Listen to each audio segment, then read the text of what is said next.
আজ ৫ বছর পর আমার স্বামী দেশে ফিরেছেন। বাসার সবাই অনেক খুশি ছিল। কিন্তু আমি একদমই খুশি ছিলাম না। কেন খুশি ছিলাম না জানেন? সেটা একটু না হয় পরেই বলতেছি। হঠাৎ করে আমার স্বামী আমার দিকে তাকিয়ে বলে, "কি ব্যাপার? তোমার কি মন খারাপ নাকি অন্য কিছু হয়েছে? আমাকে বলো।" আমি তখন বললাম, "আমার কোনো সমস্যা না। তুমি একটু রেস্ট নাও, আমি একটু পরে আসতেছি।" একটু পর যখন তার জন্য আমি পানি নিয়ে যাচ্ছিলাম, আমার পায়ে একটু আঘাত ছিল। আমি তখন একটু খুঁড়িয়ে খুঁড়িয়ে হাঁটছিলাম। সেটা আমার স্বামীর চোখে পড়ে। আমার স্বামী আমাকে সাথে সাথে ডেকে বলে, "কি ব্যাপার?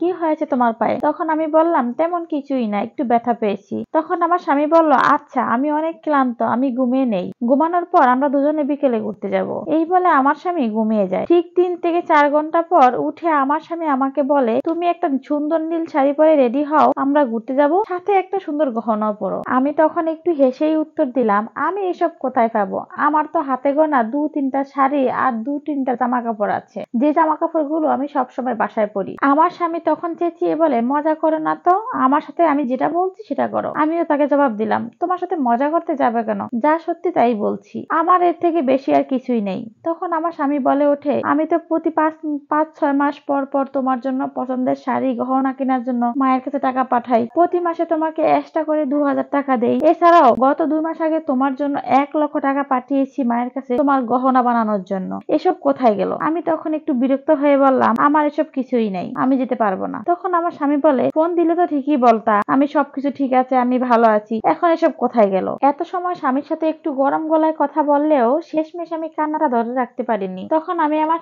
স্বামীকে বললাম, "তোমার মা আমাকে এসব কিছুই করতে দেয়নি। পাশের রুমে তোমার মা আছে, চাইলে তাকে ডেকে জিজ্ঞেস করতে পারো।" আমার স্বামী তার মাকে একটা ডাক দিল। মুহূর্তেই আমার শাশুড়ি আমাদের রুমে এসে হাজির। এসে আমার শাশুড়ি জোর গলায় বলা শুরু করলো, "কি হয়েছে বাবা? তুই না ঘুমিয়েছিলি? বউ কি তোর সাথে কোনো ঝামেলা করেছে? আমাকে বল।" আমার স্বামী উল্টে তার মাকে জিজ্ঞাসা করলো, "আমার বউয়ের শাড়ি গহনা এসব কোথায় গেল? এত এত জিনিস দিলাম, সেগুলো কোথায় গিয়েছে? ওর কোনো জিনিস নাই কেন? ওর কোনো কাপড় চোপড় নাই কেন? আজকে আমি এতদিন পর বাসায় এসেছি, তারপর দেখি ওর গায়ে একটা নোংরা কাপড় পরা।" মুহূর্তে আমার শাশুড়ি চুপ হয়ে গেল। তার মুখ থেকে একটা কথাও বের হচ্ছে না। তখন আমার স্বামী বলে, "কি হলো মা, উত্তর দাও।" তখন আমি এক প্রকার বলি উঠলাম, "তোমার মা আর কি উত্তর দিবে? আমি সব বলতেছি, তুমি একটু শোনো। শোনো, তুমি যখন বিদেশ যাওয়ার পর তোমার মা আর বোন আমাকে অনেক কষ্ট দিয়েছে, যা বলার মতো না। কার যদি কখনো ভুল হতো, কখনো তোমার মা কখনো তোমার বোন আমার সাথে সাথে গায়ে হাত তুলতো। ওই যে তোমার ছোট বোনকে দেখতে পাচ্ছ, ও আমার থেকে ছোট।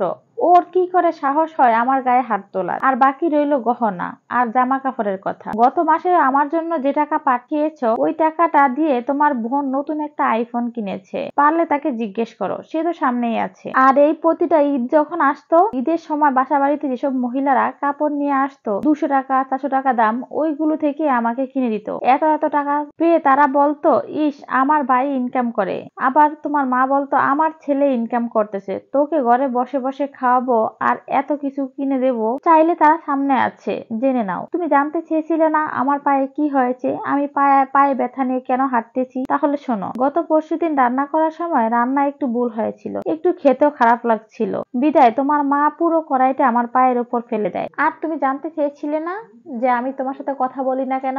আসলেই তোমার মা আর বোন আমাকে তোমার সাথে কথা বলতেই দিত না।" এসব কথা শোনার পর আমার স্বামী আমার শাশুড়িকে জিজ্ঞেস করে, "মা, ও যা বলতেছে এসব কি সত্য?" আমার শাশুড়ির কাছে তখন কোনো উত্তর ছিল না।